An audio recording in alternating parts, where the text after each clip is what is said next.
चलिए जानते हैं आज की देश और दुनिया की सिलेक्टेड काम की और महत्वपूर्ण 50 बड़ी खबरों को सिर्फ 10 मिनट में। पर अभी तक आपने इस चैनल को सब्सक्राइब नहीं किया है तो सब्सक्राइब कर दें।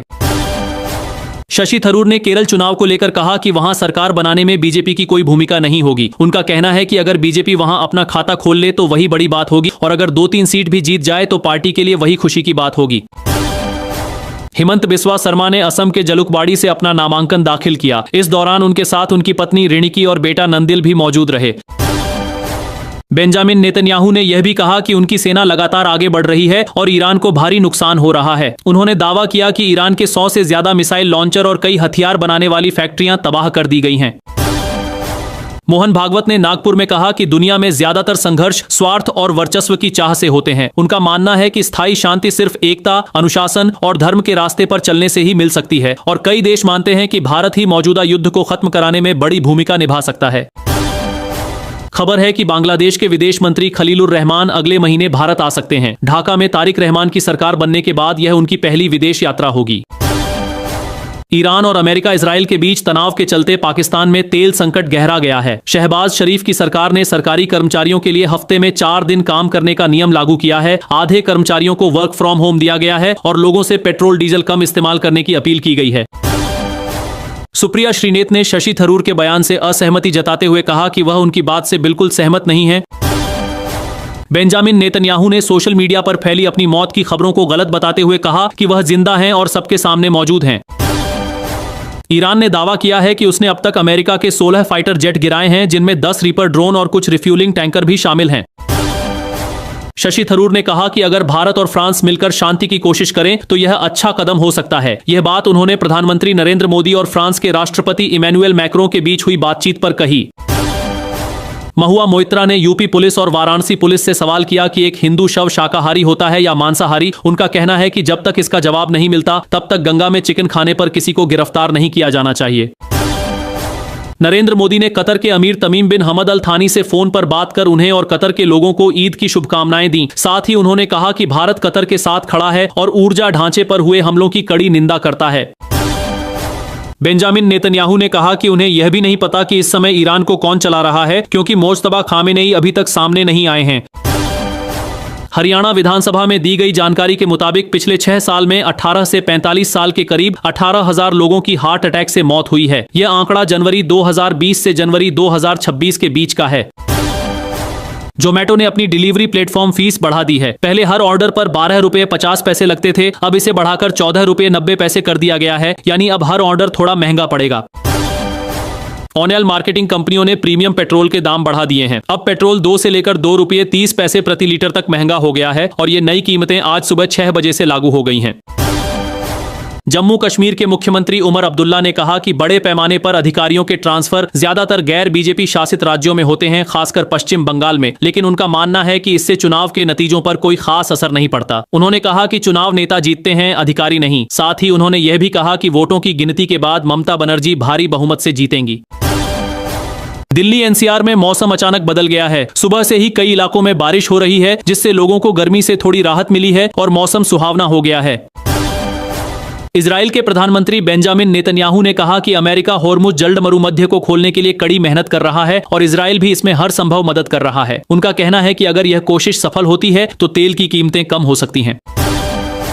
चैत्र नवरात्रि के पहले दिन हरियाणा सरकार ने बिना लाइसेंस चल रही मीट की दुकानों पर सख्ती करने के आदेश दिए हैं। सभी नगर निगम और नगर पालिकाओं को निर्देश दिया गया है कि ऐसी दुकानों की पहचान कर उन्हें तुरंत बंद कराया जाए और लगातार जांच की जाए ताकि नियमों का सख्ती से पालन हो सके।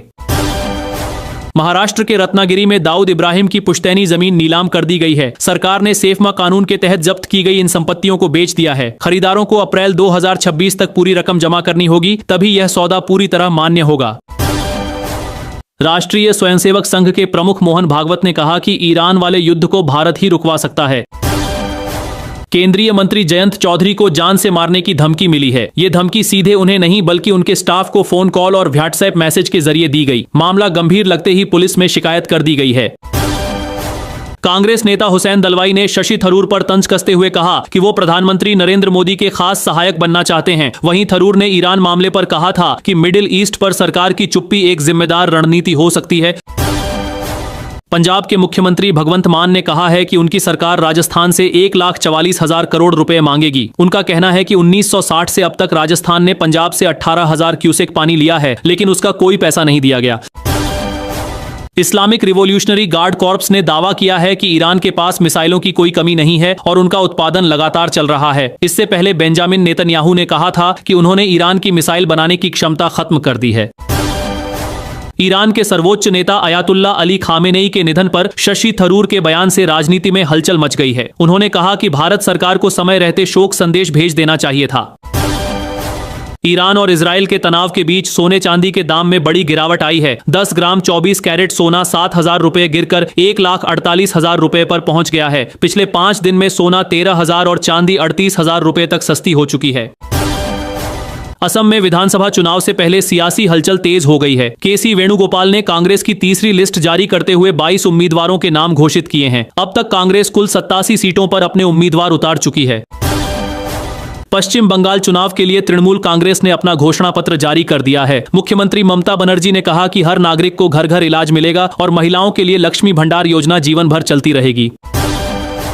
गौरव गोगोई ने कहा कि सभी ने मिलकर नया असम बनाने के लिए समझौता किया है और दूसरे विपक्षी दलों से भी साथ आने की अपील की है। ईरान के बुशहर में युद्ध के बीच भूकंप के झटके महसूस किए गए, जिसकी तीव्रता 4.5 रही। इसी इलाके में न्यूक्लियर प्लांट भी मौजूद है। रुपया फिर कमजोर हुआ है और अब $1 के मुकाबले 93.75 तक पहुंच गया। कर्नाटक के मुख्यमंत्री सिद्धारमैया ने केंद्रीय मंत्री हरदीप सिंह पुरी को चिट्ठी लिखकर बेंगलुरु में कमर्शियल एलपीजी की भारी कमी पर तुरंत ध्यान देने को कहा है। उन्होंने बताया कि शहर में होटल, रेस्टोरेंट, कैटरिंग और पीजी वगैरह को रोज करीब 50,000 सिलेंडर की जरूरत होती है, लेकिन सिर्फ 1,000 सिलेंडर ही मिल पा रहे हैं। उत्तर प्रदेश सरकार के मंत्री ओम प्रकाश राजभर ने मुख्यमंत्री योगी आदित्यनाथ के उस बयान का समर्थन किया है जिसमें उन्होंने कहा था कि भारत में राम राज्य जैसा माहौल महसूस हो रहा है। राजभर बोले कि जब दुनिया के कई देश युद्ध झेल रहे हैं, तब भारत में लोग अपने अपने त्योहार आराम से मना रहे हैं। अखिलेश यादव ने कहा है कि 2027 के चुनाव में भारतीय जनता पार्टी को सत्ता से बाहर कर देंगे। राहुल गांधी ने केरल चुनाव के लिए यूनाइटेड डेमोक्रेटिक फ्रंट को एक मजबूत टीम बताया है। उन्होंने कहा कि राज्य की जनता ईमानदार और काम करने वाली सरकार चाहती है। कांग्रेस ने 92 उम्मीदवारों की सूची जारी की है, जिसमें किसी भी सांसद को टिकट नहीं दिया गया। राहुल गांधी ने केरल को अपना घर बताते हुए जीत का दावा भी किया। एलपीजी गैस की कमी पर संजय सिंह ने कहा कि पिछले कुछ दिनों से ये कहा जा रहा है कि समुद्री रास्ता खुल गया है और भारत के जहाज आराम से आ रहे हैं, लेकिन असलियत अलग है। उनके मुताबिक सिर्फ 2 जहाज ही भारत पहुंच पाए हैं, जबकि 20 से ज्यादा जहाज अभी भी फंसे हुए हैं। ऐसे में सरकार का सब कुछ सामान्य होने का दावा गलत है।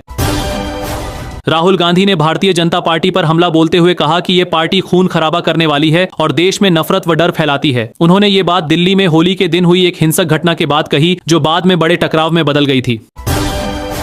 भूपेश बघेल ने आरोप लगाया कि मौजूदा बीजेपी सरकार के समय में गैरकानूनी काम बढ़ रहे हैं। उन्होंने कहा कि अफीम जैसी खतरनाक नशीली फसल को बढ़ावा दिया जा रहा है, जिससे युवाओं को नशे की तरफ धकेला जा रहा है। झारखंड में महिलाओं को मैया सम्मान योजना के तहत 20वीं किस्त मिलनी शुरू हो गई है, जिसमें हर लाभार्थी को 2,500 रुपए दिए जा रहे हैं।